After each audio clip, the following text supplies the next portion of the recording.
उसके बाद में कलेक्ट्रेट में काफ़ी चर्चा हुई, अधिकारियों के साथ भी काफ़ी कुछ जद्दोजहद हुई।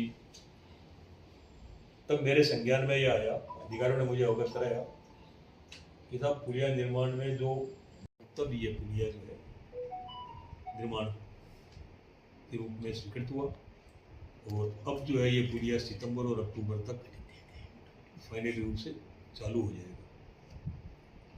आज अखबार में ये पढ़ा कि कांग्रेस रीजन में इस पुलिया को अटकाया गया, और ये कथन जो है वो माननीय मंत्री महोदय खरा साहब से मुख से कहलवाया गया। खरा साहब मेरे अभिन्न मित्र हैं, एक बहुत ही सुलझे हुए और सरल व्यक्तित्व के धनी हैं। मैं किसी कल्पना तक में भी इस बात को मैं नहीं मान सकता कि ये सोच खर्रा साहब की हो सकती है। खर्रा साहब को निश्चित रूप से किसी ने और ये कागज पकड़ा है कि आप ये बात कह दीजिए, क्योंकि खर्रा साहब स्वभावगत फटे में टांग नहीं उड़ जाते। खर्रा साहब मस्त व्यक्ति है, अपनी बात अपने तरीके से कहते हैं, लेकिन उनको किसी ने ये कहा, और तब सांसद सुमेधानंद का ये कहना कि रेलवे के पैसे नहीं दिए इसलिए काम अटक गया। मेरा स्पष्ट आक्षेप है, आरोप है सांसद महोदय पर कि आपके सांसद रहते हुए राजस्थान सरकार को 8-8.5 करोड़ रुपए बेवजह देने पड़े। जिस प्रोजेक्ट के पैसे हम 2004 में दे चुके, उसी प्रोजेक्ट के पैसे पुनः 8.5 करोड़ रुपए आपने नाजायज रूप से और राज्य सरकार से आपने वसूल किए। उनका ये कहना कि रेलवे ने अपना पैसा दे दिया था, राजस्थान सरकार ने पैसा नहीं दिया। राजस्थान सरकार ने ही ये सारा का सारा पैसा दिया है। 83.1 करोड़ रुपया जो लगा है, 100% फंडिंग जो है वो राजस्थान सरकार की है। इसमें एक नया पैसा भी और भारत सरकार का नहीं है। किसी पुलिया का स्वीकृत होना सहज रूप से यदि कोई मेरे जैसे व्यक्ति से पूछे तो इस बात से अंदाजा लगा सकता है कि 2097 में 27 महीने अनाज छोड़ा, तब नवलगढ़ रोड पे पुलिया का निर्माण हुआ। आज चूंकि सरकारों की आर्थिक स्थिति ठीक है, 27 महीने अनाज नहीं छोड़ना पड़ा, लेकिन फिर भी रात दिन मेहनत करनी पड़ी, लगातार अधिकारियों से संपर्क करना पड़ा, मुख्यमंत्री जी से मिलना पड़ा, फाइनेंस सेक्रेटरी से मिलना पड़ा, पीडब्ल्यूडी सेक्रेटरी से मिलना पड़ा, बार बार अधिकारियों से संपर्क करना पड़ा कि कैसे भी करके करूँ। इस सारे में यदि कोई एक व्यक्ति जो इसके श्रेय का हकदार है कि जिसने नवलगढ़ रोड के पुलिया का चिंतन किया, उसका कारण यही है, शिक्षा नगरी है। राजस्थान में सीकर सिरमौर है, और सीकर की रेवेन्यू का एक बहुत बड़ा सोर्स जो है वो शिक्षा है। एक पूरी नगर पालिका नवलगढ़ रोड और पिपराड़ी रोड पे आज बसती है। वहाँ की आबादी जब उनकी बच्चों की छुट्टी होती है, जिस तरह की परेशानी उन बच्चों को होती है, ये मैंने अपनी आंखों से भी देखा। ये सारी बातें जब माननीय मुख्यमंत्री महोदय को बताई कि एक तरफ शिक्षा नगरी होने के चलते बच्चों की भीड़, और दूसरी तरफ कोर्ट और कलेक्ट्रेट और ये सारे ऑफिस होने की वजह से आम आदमी की भीड़, काफ़ी बड़ी परेशानी है। एकमात्र व्यक्ति है जिनको मैं पूरा श्रेय देना चाहता हूँ, और उनका श्रेय इस बात के लिए है कि वो दूरदृष्टा है। उनकी दूरगामी सोच है कि आज शिक्षा नगरी के रूप में जिस तरह से सीकर आगे बढ़ रहा है, कोर्ट्स के इनके सब के मामले में सीकर आम जजों के बजाय ज़्यादा तेज गति से विकसित हो रहा है। सीकर को आज पुलिया की ज़रूरत है, और उसी सोच का परिणाम है कि उन्होंने जब अपने साथी विधायकों से जब ये कहा कि मांगते मांगते थक जाओगे, मैं देते देते नहीं थकूंगा, तो वास्तव में ही वो देते देते नहीं थके। और जब 0.45 करोड़ से बात बढ़ करके 83 करोड़ रुपए तक की आई, तो उन्होंने निसंकोच 83 करोड़ रुपए की स्वीकृति की, और आज ये पुलिया हमारे आंखों के सामने है।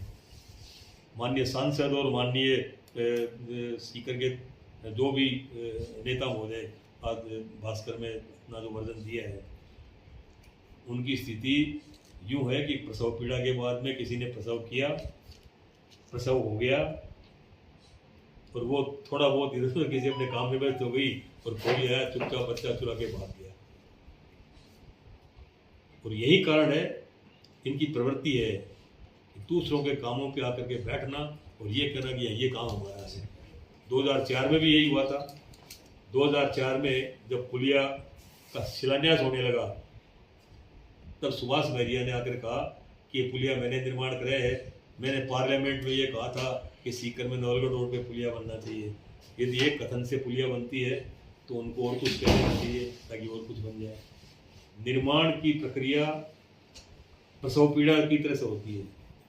किसी भी प्रोजेक्ट को सैंक्शन कराना, मैं अभी मेरे मित्रों से चर्चा कर रहा था, 2010 में मैंने कल्पना की सीकर में मिनी सेक्रेटरीट होना चाहिए, सीकर में ऑडिटोरियम होना चाहिए। मैंने इन मित्रों को जगह चिन्हित करके जगह दिखाई, या ऑडिटोरियम बनेगा या मिनी सेक्रेटरीट बनेगा। बना कब? 2010 की जो कल्पना थी, बना कब? 2024 में शुरू हुआ।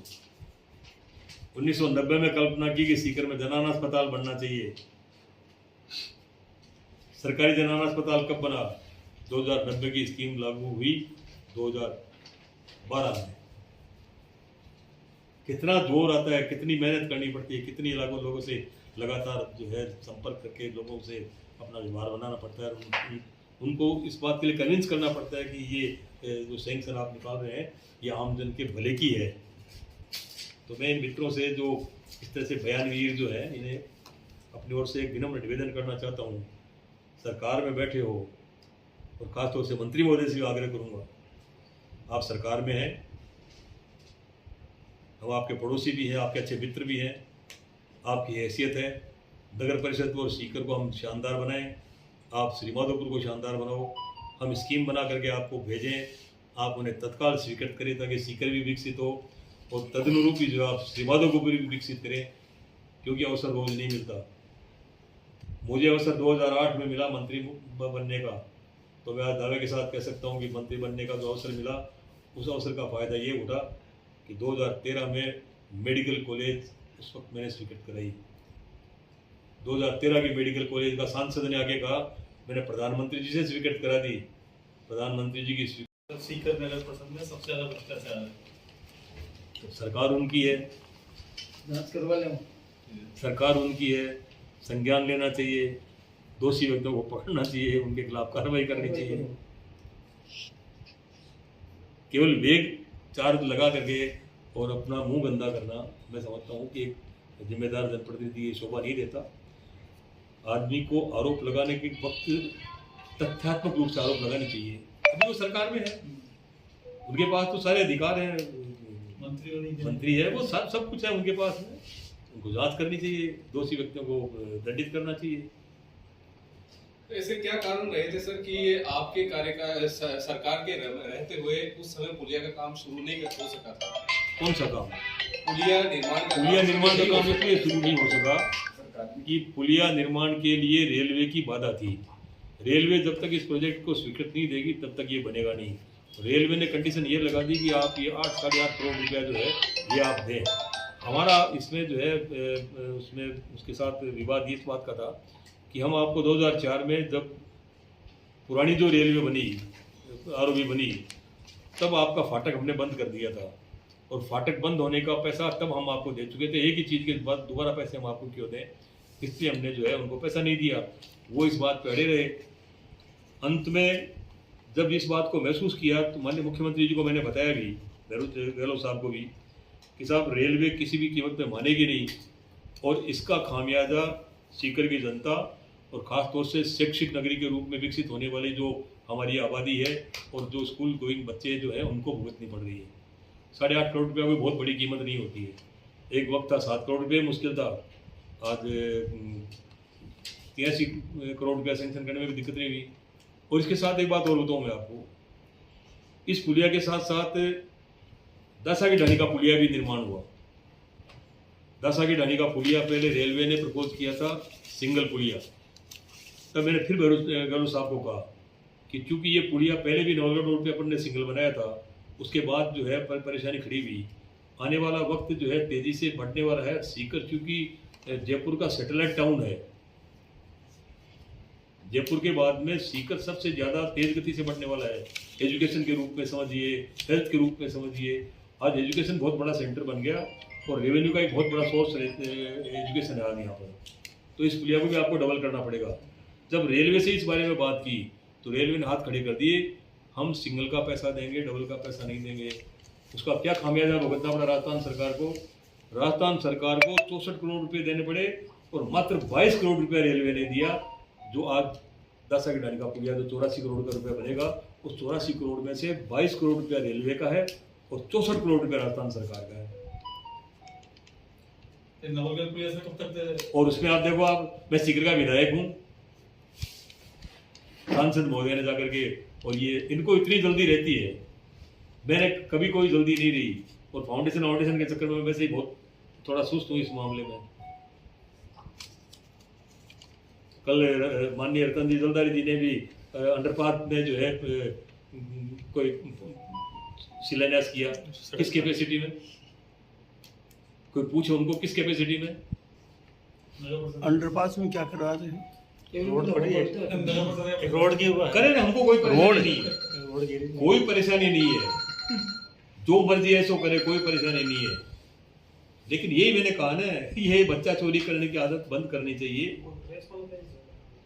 हैसियत है राज्य सरकार से ज्यादा फंड्स लेकर के आना चाहिए। जैसे मैं लेके आया, मुझे पता था कि नवलगढ़ रोड का पानी जगमालपुरा निकाल रहा हूँ, लेकिन पिपराली रोड पे जो पानी, बाईपास का जो पानी आ रहा है, ये पानी पिपराली रोड को, राधाकिशनपुरा को, जयपुर रोड को, सबको परेशान करेगा।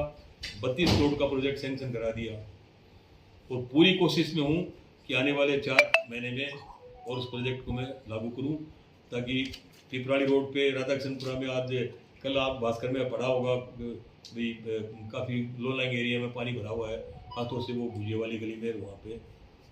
तो इन सब जगह में जो पानी भर रहा है, इनका निकासी का एकमात्र जरिया है मैं इस पानी को कहीं दूर डाइवर्ट करूँ। उसके लिए 32 करोड़ रुपए सैंक्शन किए। रात दिन एक सोच है, सीकर एक आदर्श शहर कैसे बने। एक आदमी के हाथ का काम नहीं है, सबका सहयोग मिलेगा, सबके सहयोग से काम होगा। तो इनसे भी मांग कर रहे हैं, हमारे सांसद से भी, हमारे माननीय मंत्री महोदय से भी, हमारे और बाकी जो लोग बैठे हैं सीकर के, तो काफ़ी प्रबुद्ध लोग हैं, इनसे भी सबसे इस बात की उम्मीद करते हैं भाई ये भी सीकर किसी एक व्यक्ति का नहीं है। मैं एक जनप्रतिनिधि बन गया, इसका मतलब मैं अधिकार संपन्न नहीं हूँ। मैं भी मुख्यमंत्री महोदय से मिला तो मुख्यमंत्री महोदय, जो स्वीकृति आपने जारी की है उसमें न भूमि अधिग्रहण का पैसा है, न रेलवे का पैसा है, और न कुछ जमीनों को हम बचाएं, कुछ लोगों को हम अकारण जो है वो उस मुसीबत में न डालें, उनका बचाव हो जाए। इसके लिए इसका एक्सपांसन करना पड़े तो इसकी कीमत और बढ़ेगी। मैं बहुत दिल से जो है आभार व्यक्त करता हूँ मुख्यमंत्री जी का। उन्होंने तो चाहता क्या है, मैंने कहा आपने एक बात कही थी कि मांगते मांगते थक जाओगे, देते देते नहीं थकूंगा। तो मैं भी थक नहीं रहा हूँ, लगातार मांग ही कर रहा हूँ। और मांग मेरी ये है कि ये पुलिया निर्विघ्न निर्विवाद रूप से संपन्न हो। इसके लिए बजटरी प्रोविजन और करना पड़े तो आप करिए।